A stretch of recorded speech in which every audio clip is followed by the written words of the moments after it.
오늘은 현실을 넘어서 비전을 품으라.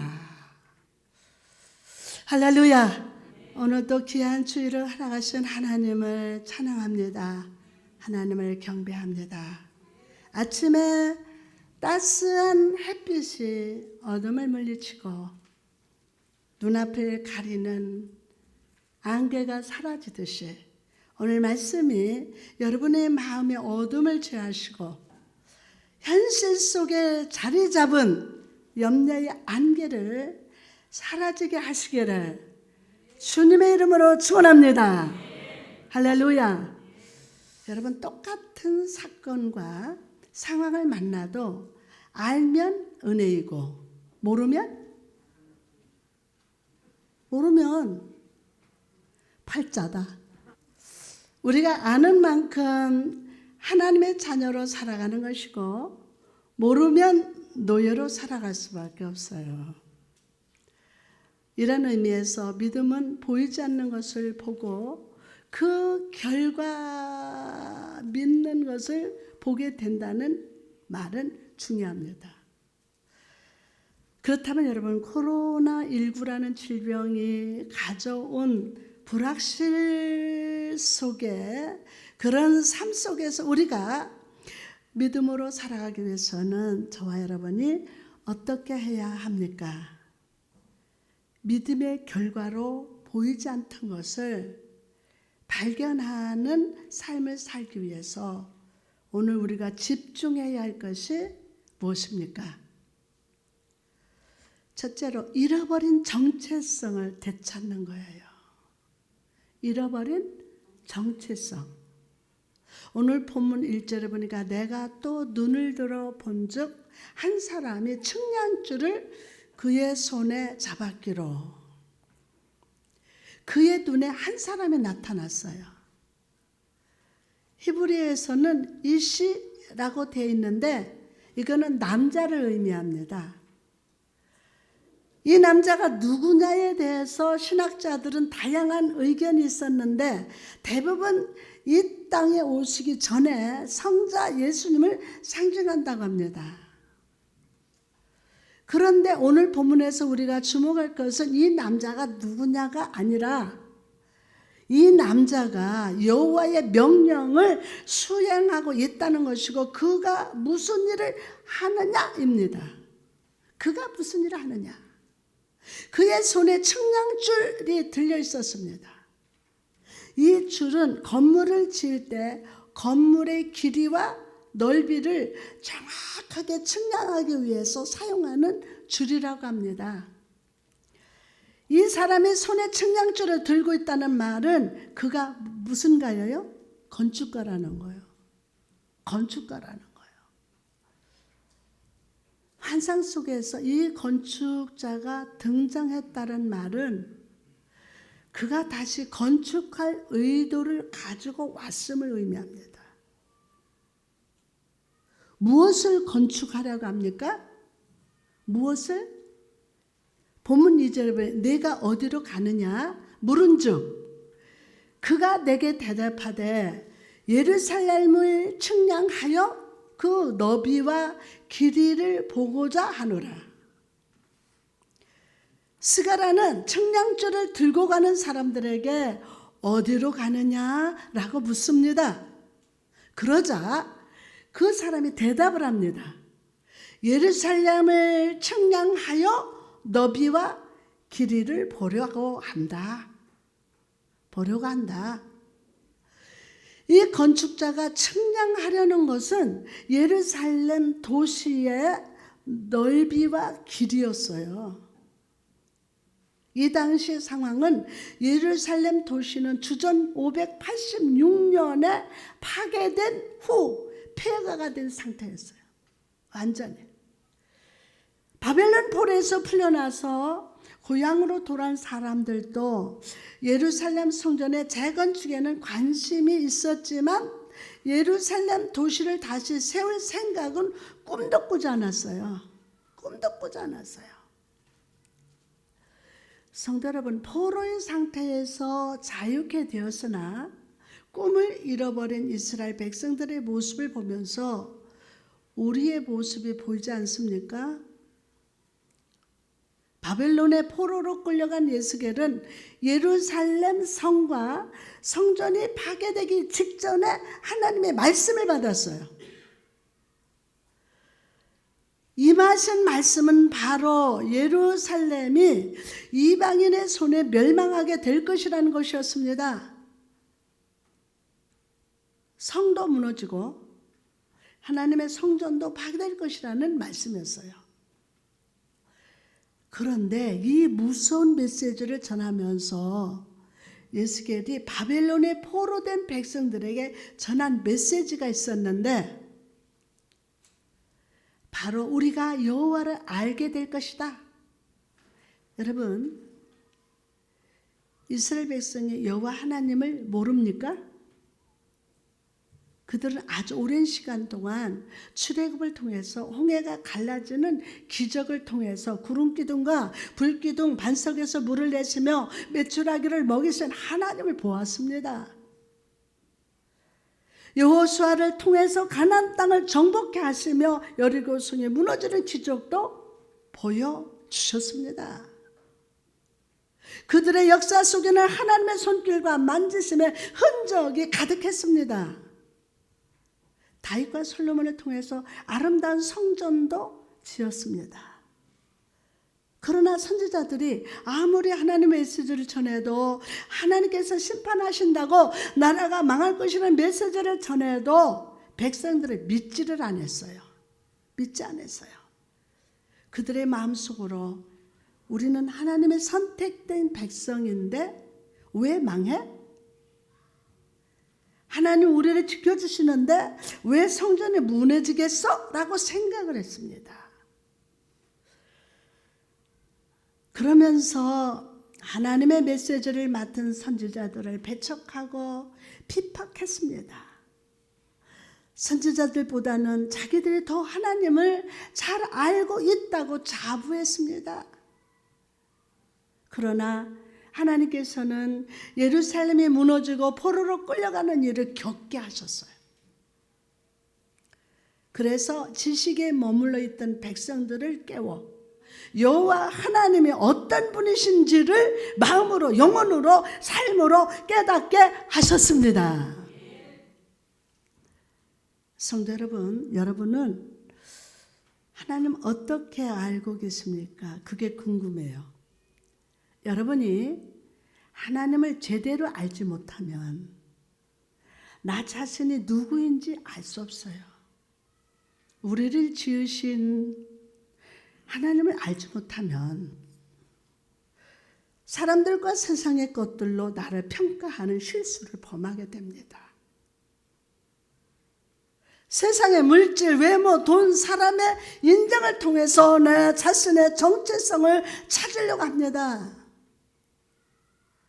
이런 경향은 신앙생활을 오래 한 사람들도 마찬가지입니다. 아니 목사들도 마찬가지예요.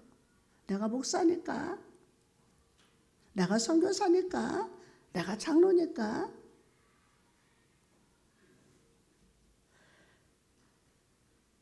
내가 신앙생활을 20년, 30년 했다고 하지만 나의 그 정체성을 잃어버린 채 세상 사람과 똑같이 삽니다.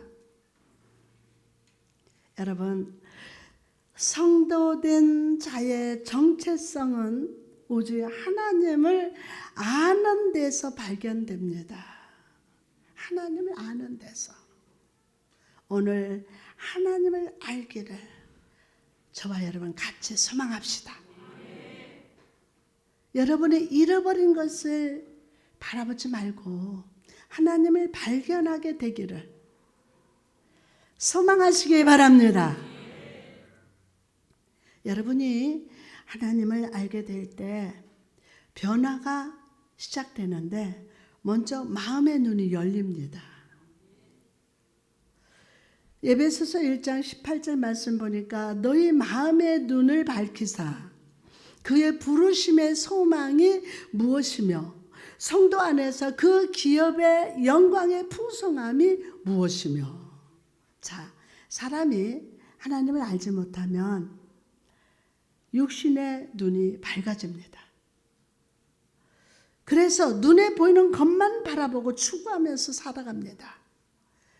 그러나 하나님을 알아서 마음의 눈이 밝아질 때 우리는 세상의 것이 아니라 성도 안에서 영광의 풍성함이 무엇인지를 바라봄을 믿으시기 바랍니다. 에베소서 3장 20절 말씀 보니까 우리 가운데서 역사하시는 능력대로 우리가 구하거나 생각하는 모든 것에 더 넘치도록 능히 하실 이에게. 아멘. 여러분, 어떤 것을 생각하든지 어떤 것을 구하든지 하나님은 그 생각을 뛰어넘어서 더 넘치도록 차와 주십니다. 아멘. 오늘 눈을 들어 내게 말씀하시는 하나님을 바라봅시다. 다음으로 믿음의 결과로 보이지 않던 것을 발견하는 삶을 살기 위해서 오늘 우리가 집중해야 할 것이 무엇일까요? 두 번째로 하나님의 비전을 바라보고 붙들어야 돼요. 본문 2절에 보니까 내가 어디로 가느냐 물은즉 그가 내게 대답하되 예루살렘을 측량하여 그 너비와 길이를 보고자 하노라 하고. 여러분, 여기서 측량이라는 단어를 주목해 봅시다. 측량. 이 말은 히브리어로 믿다라고 하는데 하나님의 미리 거하실 장소를 잰다는 뜻입니다. 자, 다시 말해서 우리가 생각지도 못할 그때 하나님은 주의 자녀들의 행복과 편안한 삶을 위해서 계획하시고 준비하시고 설계하시고 이루고 계신다는 거예요.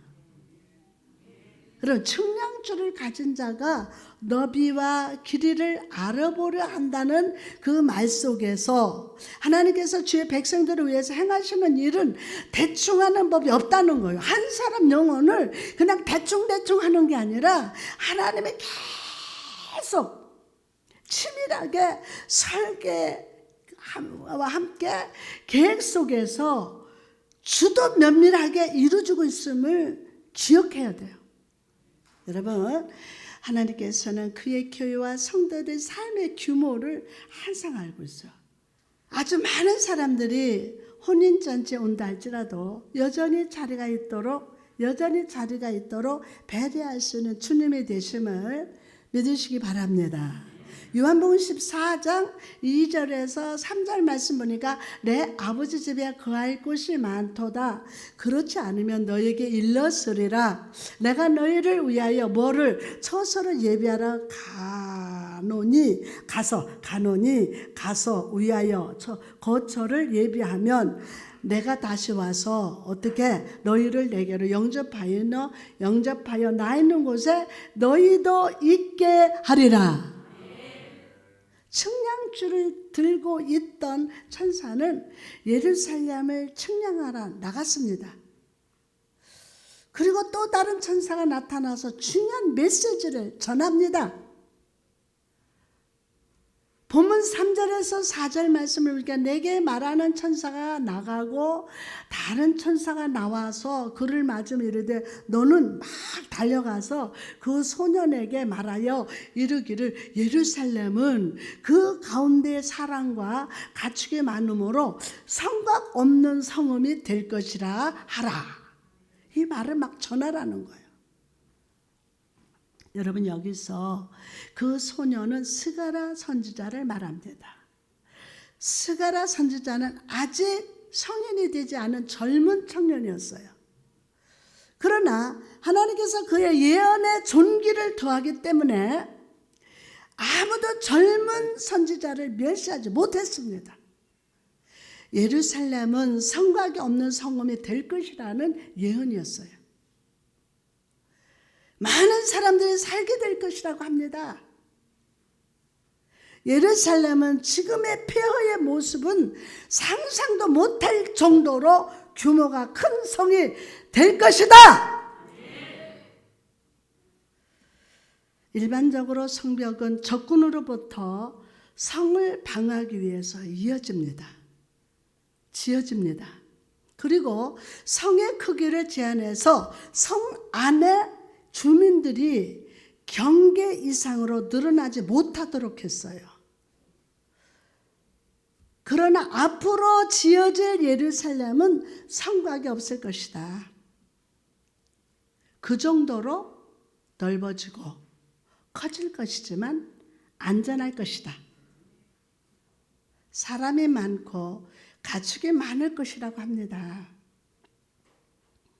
이 말은 하나님께서 그들에게 복을 주셔서 열매 맺게 하시고 앞으로도 더 많은 복을 주실 것임을 보여줍니다. 시편 107편 36절에서 38절 말씀 보니까 줄인 자들로 말미암아 거기에 살게 하사 그들이 거주할 성읍을 준비하게 하시고 밭에 파종하며 포도원을 재배하여 풍성한 소출을 거두게 하시며 또 복을 주사 그들이 크게 번성하게 하시고 그의 가축이 감소하지 아니하게 하실지라.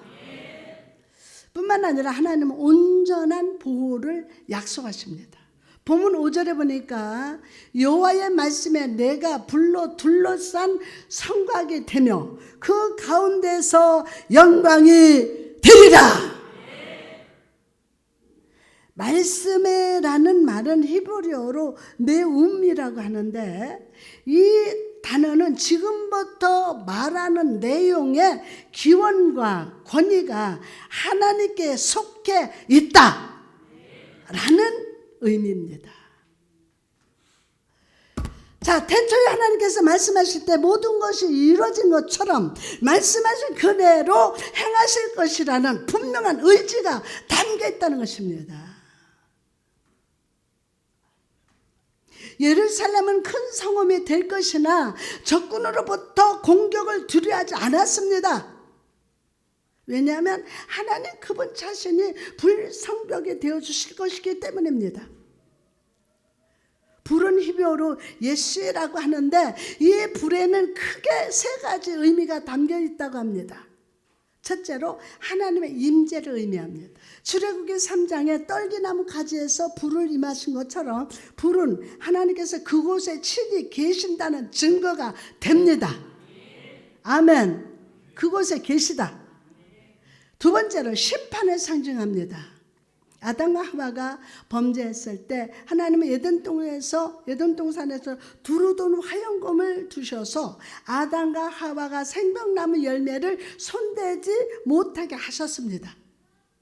또한 하나님께서 소돔과 고모라를 심판하실 때도 큰 불로 태우셨습니다. 이처럼 하나님의 불은 죄를 심판하며 성도를 대적하는 자를 심판하심으로 우리를 거룩함으로 지켜주시는 은혜가 됩니다. 세 번째로 불은 보호를 상징합니다. 보호. 불성곽은 적군이 뚫을 수도 없고 사다리로 넘어올 수도 없습니다. 돌을 던져도 무너지지 않으며 도저히 가까이 접근할 수도 없습니다. 하나님은 교회와 성도들을 시험하고 유혹하는 원수들에게 소멸하는 불로서 우리의 사면을 보호하십니다. 열왕기하 6장에 보면요, 아람의 군대가 엘리사를 둘러싸고 포위하는 장면이 나옵니다. 엘리사의 사환이 그것을 보고 크게 놀라서 엘리사에게 큰일 났습니다. 난리 났습니다. 왜 그러니? 그때 엘리사는 오히려 그 사환을 다 진정시키면서 말합니다. 두려워하지 말라. 저 군대보다 우리와 함께 하시는 자가 더 많도다. 그리고 하나님을 향하여 주여 이 사환의 눈을 열어 주옵소서 라고 막 간구합니다. 그러자 사환의 눈이 열려서 아람 군대보다 더 많은 불말과 큰 군대가 엘리사를 둘러싸고 보호하고 있음을 보는 걸. 여러분, 오늘 우리가 만나는 상황, 사건들이 우리를 두렵게 하고 염려하게 하지만 눈앞에 보이는 상황보다 더 분명한 사실은 오늘 이 현실도 하나님 손안에 있다는 것이고, 여호와의 보호하시는 불성벽이 우리를 지키시고 있다는 사실임을 저와 여러분 믿으시기 바랍니다. 그러면 나가서 하나님 우리 가운데서 영광이 되신다고 말씀합니다. 히브리어로 카보드라고 하는데 영광은 풍부하다, 양이 많다, 부유하다, 명예롭다, 영광스럽다 라는 뜻을 가지고 있습니다. 하나님의 영광이 거하는 곳에 풍부하고 부유함이 나타납니다. 나훔 2장 9절에 보니까 그 저축한 것이 무한하고 아름다운 기구가 풍부함이라. 나아가서 영광은 영화롭다는 뜻입니다.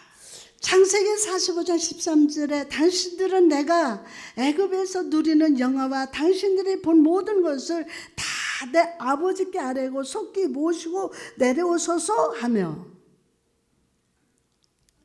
여기에서 요셉은 그 형제들에게 나의 애굽에서의 영화와 당신들이 본 모든 것을 내 아버지께 구하라 라고 말씀합니다. 이때 이 단어는 만약 가족들이 애굽으로 온다면 그들을 책임지고 부양하고 공급하겠다는 뜻입니다.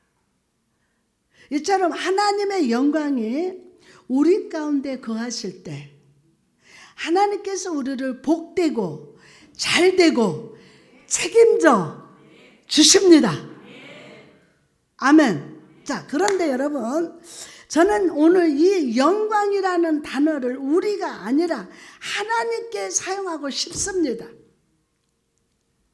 이 단어가 하나님께 대해 사용될 때는 하나님께 합당한 속성을 나타내고 그 속성으로 인해서 모든 사람에게 인정받는다는 뜻입니다. 그 속성으로 말해서 모든 사람에게 인정을 받는다. 하나님의 영광이 우리에게 임하실 때 우리의 합당한 반응이 무엇입니까? 우리 삶 속에 하나님의 성전과 제단이 세워지고 모셔지게 될 것입니다. 하나님의 말씀에 다스리시고 모든 사람들이 주를 찬양하며 높이게 될 겁니다. 그리고 하나님은 성도된 우리를 더욱 존귀하고 복되게 하실 것임을 믿으시면 아멘. 여러분, 하나님을 나의 하나님으로 모시고 사는 사람은 하나님을 영광으로 모시고 사는 것임을 기억하시기 바랍니다. 그리고 그 영광의 하나님은 우리를 보호하시고 지키시고 복되게 하실 것임을 확신합시다. 아멘. 코로나19로 인해서 우리는 많은 것을 잃어버렸습니다. 그러나 육체적이고 물질적인 것을 잃어버렸더라도 영적이고 더 큰 은혜라는 선물을 우리는 받았습니다. 여기서 우리는 두 단어를 주목해야 합니다. 하나는 감사요, 두 번째는 제사입니다. 하나님을 연합케 하는 것이 있다면 바로 감사로 제사를 드리라는 겁니다. 의무나 책임 때문에 드리는 제사도 아니요, 깨끗하고 자유로운 가운데서 어떤 보상도 바라는 마음이 없이 드리는 제사가 바로 감사로 드리는 제사인 줄 믿습니다. 의외로 많은 사람들이 하나님 앞에 나올 때 무엇인가를 보상을 바라고 옵니다. 내가 이렇게 하면, 내가 이렇게 헌금하면 복 주시겠지 하고 기대합니다. 그리고 내가 생각하는 복이 임하지 않으면 하나님을 원망하고 심지어 헌금한 거 다시 되돌려달라고 말합니다. 여러분, 이미 우리는 많은 것을 받았습니다. 하나님 우리의 보호요, 우리의 힘이요, 우리의 복이 되어 주셨습니다. 단 한 번 하나님께 예배하더라도 감사함으로 하나님 뜨겁게 사랑하며 예배 드립시다. 아멘. 하나님이 내게 무엇을 해주셔서 감사하는 것을 넘어서서 하나님이 나와 함께 거하신다는 사실 자체로 기뻐하고 감사합시다. 이거요. 감사합시다. 여러분의 영혼을 들으십시오. 여러분의 삶을 온전히 주님께 들으십시오. 하나님의 영광을 위하여, 하나님의 거룩하신 뜻을 위하여 감사하는 성도 여러분 되시기를 주님의 이름으로 축원합니다. 할렐루야.